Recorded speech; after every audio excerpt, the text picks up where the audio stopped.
ஒருத்தன் தான். தோத்து மன்னக்கவி செருப்படி வாங்கணும்னு ஆசைப்பட்டேன். ஆமா. ஏன்னா வந்த புதுசுல எல்லாருக்குமே எக்ஸைட்டடா இருந்தது. கம்பீர் வந்து கேகேஆர்ல 2 ஐபிஎல்லாம் கேப்டன் அடிச்சிருக்காரு, மென்டரா அடிச்சிருக்காரு. நல்ல ஒரு அக்ரஸிவ் பிளேயரு. இந்த மாதிரி துண்டு இருந்தாலும் அந்த அஃப்ரிடி கூடலாம் சண்டை போட்டுருக்கலாம் பார்த்துருக்கோம் நம்ம. சரி, அந்த அக்ரஸிவ் மைண்ட் செட் எடுத்துட்டு வருவாருன்னு எல்லாருமே ஆசைப்பட்டோம். பட் இவர் என்னடான்னா வழக்கத்துக்கு மாறா கொஞ்சம் அது பேர் என்ன சொல்லுவாங்க, அந்த ஃபேவரட்டிசம்லாம் வந்துச்சு. தேவையே இல்லாம கில்லு டி ஹர்ஷித் ராணா. டுவெண்ட்டில உள்ள வந்தது.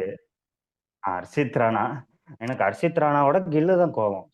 அதாவது டி டுவெண்ட்டி இதுலயே இல்ல அவர் கில்லுன்றவரு.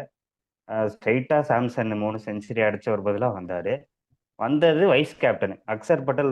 3 சீரீஸ் கிட்டத்தட்ட வைஸ் கேப்டன் இருந்தார்.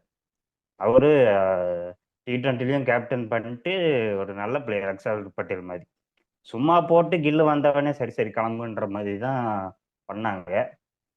ஒன் டேலையும் எல்லாருக்குமே தெரியும் வின்னிங் கேப்டன் ரோஹித் சர்மாவை டக்குன்னு ஐ மீன் ஒரு 2 3 சீரீஸ் பார்த்துட்டு அதுக்கப்புறம் கூட எடுத்தா சரி சரிப்பட்டு வராது ரோஹித். அவ்வளோ நாள் பழைய இதை வச்சு ரோஹித்துக்கு சான்ஸ் கொடுத்துட்டு இருக்க முடியாது, அப்படியேதான் ரீசன் சொல்லலாம். பட் அது கொஞ்சம் கூட டெஸ்டே பண்ணாம அதெல்லாம் சரிப்பட்டு வராது. எல்லாத்துக்கும் ஒன்று இருந்தால் தான் எனக்கு ஈஸியாக இருக்குன்ற மாதிரி இல்லை இன்க்ளூட் பண்ணாரு. அது பண்ணி ரிசல்ட்ஸ் வருதான்னா இப்போ அதுவும் அடி வாங்க ஆரம்பிக்குது. ஆஸ்திரேலியா கூட ம். ஒன் டேல தோத்தோம். இப்போ டெஸ்ட்ல அடி வாங்குறோம். இதுல டி வந்து டுவெண்ட்டி தான் நல்லா போயிட்டு இருக்கு.